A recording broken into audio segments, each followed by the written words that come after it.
Bonjour, je suis Joseph Cohen des Rencontres philosophiques de Monaco. Nous sommes au jour 13 de confinement avec mon colocataire Gary Gillet et aujourd'hui nous recevons Gérard Bensusan, philosophe, pour Antivirus philosophique.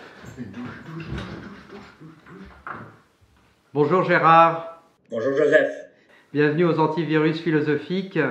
Il est certes trop tôt pour saisir et comprendre les effets qu'engendreront cette pandémie à la fois sur les individus, les sociétés, les gouvernances, l'économie mondialisée. Il est vrai, on avance à l'aune de cet événement entièrement surpris, comme pris par le haut, et par là même débordé, à la fois dépassé et en même temps réduit à une identité individuelle confinée et restreinte. Si l'événement virus arrive à nous projeter ainsi dans cette situation d'ambiguïté, c'est surtout qu'il s'attaque aussi à l'expression qui anime à tant d'égards notre identité la plus propre, c'est-à-dire le désir. C'est comme si l'événement virus attaquait la possibilité de vivre et d'incarner le désir. En effet, le désir, c'est le toucher l'autre en étant déjà touché par l'autre. Il s'exprime dans la caresse, dans le frôlement, l'effleurement des corps. Précisément ce que l'événement virus impossibilise entre corps en nous forçant à un confinement de plus en plus ferme. Comment penser ce constat et ses effets aujourd'hui? Comment réfléchir cette attaque envers le désir que semble engager cet événement virus? Écoute, tu touches là avec la question du désir et donc la question du corps, peut-être ce qui a été l'effet le plus spectaculaire. Nous étions tenus de marquer une distance d'1 mètre, c'est-à-dire que la question de la frontière se posait là entre les corps et non pas entre les nations. Ça a été, dans l'événement absolument inanticipable, incroyable que nous sommes en train de vivre, ça a été la première chose visible et effroyable. C'est-à-dire que tout à coup, dans l'espace public où, en règle générale, les rapports entre les hommes et les femmes, les hommes et les hommes, les femmes et les femmes, s'organisaient dans l'échange, dans le regard, dans l'approche, forcément, dans l'approche, tout à coup, cette chose-là, qui est, au fond, tu le disais toi-même, qui est la chose la plus humaine qui soit, cette chose-là était empêchée, prohibée, interdite, réglementée, mais j'ajoute, pour qu'on ne m'entende point mal, absolument nécessaire. Mais il y a aussi le désir de destruction qui se manifeste de manière particulièrement palpable aujourd'hui. En effet, on entend ici et là ce que tu as nommé ailleurs des prophètes de malheur s'exprimer, des sortes de figures du dernier homme et qui ne cessent de gloser sur une prétendue conjonction nécessaire entre la pandémie et le capitalisme, par exemple, pour finalement aboutir à des thèses où le responsable serait trouvé et où nous n'aurions qu'un choix entre deux alternatives, soit détruire le virus, donc détruire le capitalisme, soit se laisser abattre par cette alliance destructrice. Alors je suis d'accord avec toi pour dire que ce sont là des thèses qui sont à la limite du complotisme, mais je souhaiterais te demander néanmoins, comment rejouer, comment remettre en jeu aujourd'hui le politique et à quelle échelle nationale, européenne, mondiale, voire, et si cela a un sens pour toi, remettre en jeu, rejouer l'éthico-politique. Effectivement, je dois dire que je suis singulièrement irrité par ce que j'ai appelé cette pullulation des prophètes de malheur, évidemment, qui font. Alors c'est pour ça qu'on peut mobiliser en particulier la figure du dernier homme de Nietzsche, c'est-à-dire qui font comme s'ils avaient tout déjà dit, comme si d'avance ils avaient prévu ce qui s'est passé, et auquel cas effectivement la situation. Or, il faut commencer par poser, et de façon radicale, ce qui se passe aujourd'hui. Personne, strictement personne, évidemment pas les politiques, mais pas davantage les scientifiques. On est devant, nous avons, et toi et moi et quantité d'autres en philosophie, beaucoup pensé ce que c'est qu'un événement, ce que c'est qu'une arrivée, ce que c'est qu'une arrivée qui n'arrive pas, ce que c'est que l'imprévisible, l'indécidable, etc., etc. L'immémorial, l'imprépensible, toutes ces choses-là, l'involontaire proustien.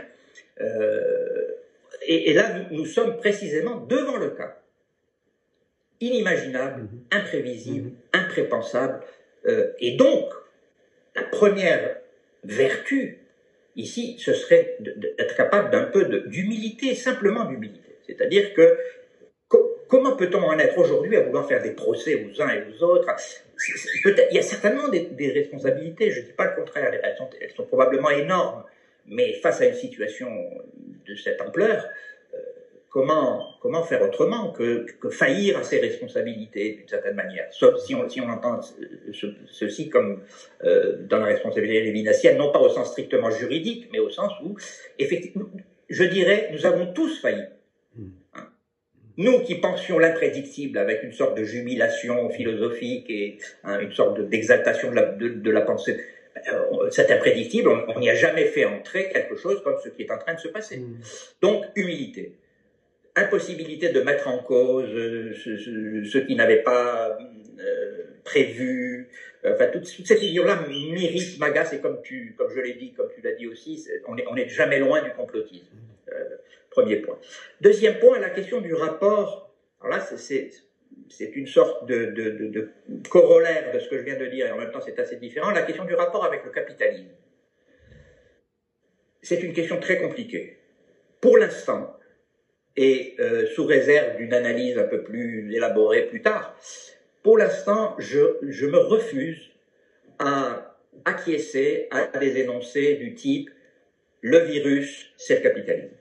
Parce que ça veut dire, la logique de cet énoncé est une logique hegelienne, c'est la logique de l'essence, de l'essence de l'essence, de l'essence sans essence, enfin, bon, c'est très très évident. C'est-à-dire que le virus, je vais droit à la conclusion, je ne reprends pas la démonstration, le virus, premièrement, n'est pas si important que ça, quelle que soit sa massivité.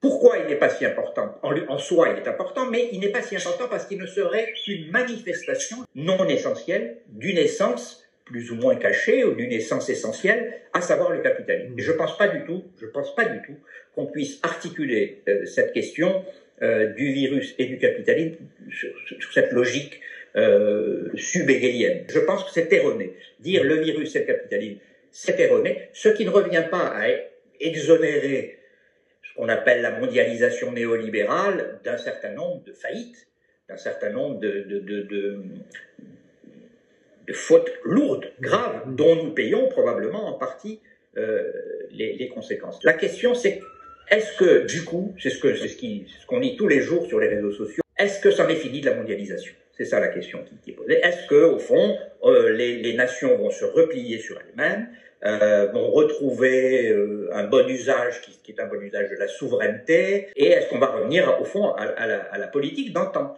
Je me méfie beaucoup des discours qui disent il y aura un avant et un après.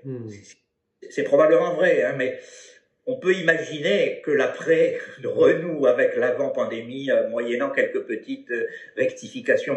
Je n'en sais rien, ce sont des hypothèses que je balance comme ça, mais je n'en sais rien. Ce qui me frappe, en revanche, et il me semble que personne ne l'a suffisamment souligné, c'est que, certes, la mondialisation des échanges en prend un coup. La mondialisation néolibérale est à réinterroger. La question des souverainetés nationales sera peut-être remise sur la table, je n'en sais rien. Mais l'événement que nous vivons, c'est un événement mondialisé de première ampleur. À ma connaissance, c'est la première fois dans l'histoire de l'humanité qu'une expérience catastrophique, en l'occurrence, un affect, la peur, la crainte d'être contaminé, est partagé de façon mondiale et de façon synchrone. C'est-à-dire qu'au moment où nous parlons, il y a, d'après les chiffres que j'ai entendus, qui frappent tellement, enfin ils sont inimaginables proprement, la moitié de l'humanité, 3 milliards d'individus, aujourd'hui sont confinés. C'est extraordinaire, c'est-à-dire que des milliards d'individus, par-delà les différences de culture, de nations, partagent une expérience mondialisée. Donc la mondialisation néolibérale a montré certainement ses tares et ses limites, mais on est entré en même temps dans quelque chose qu'on peut appeler une mondialisation des affects, une mondialisation des expériences, une mondialisation sensible et une mondialisation de la catastrophe partagée, bien sûr. Merci Gérard. Avant de te laisser, je te pose une dernière question. Quel est ton antivirus philosophique? Je suis pas sûr de l'efficacité de l'antivirus, pour le coup. Mon antivirus, c'est la lecture. C'est-à-dire que je lis tout et n'importe quoi du matin au soir. Mais au lieu que ça me conforte, que ça puisse me donner des forces, c'est tout le contraire qui se passe. C'est-à-dire que je sors de ces journées interminables de lecture complètement hébété, complètement fatigué, complètement épuisé. Donc c'est un antivirus, c'est le mien. Je suis pas sûr de son efficacité et je suis pas sûr qu'on puisse le recommander à tous les amis.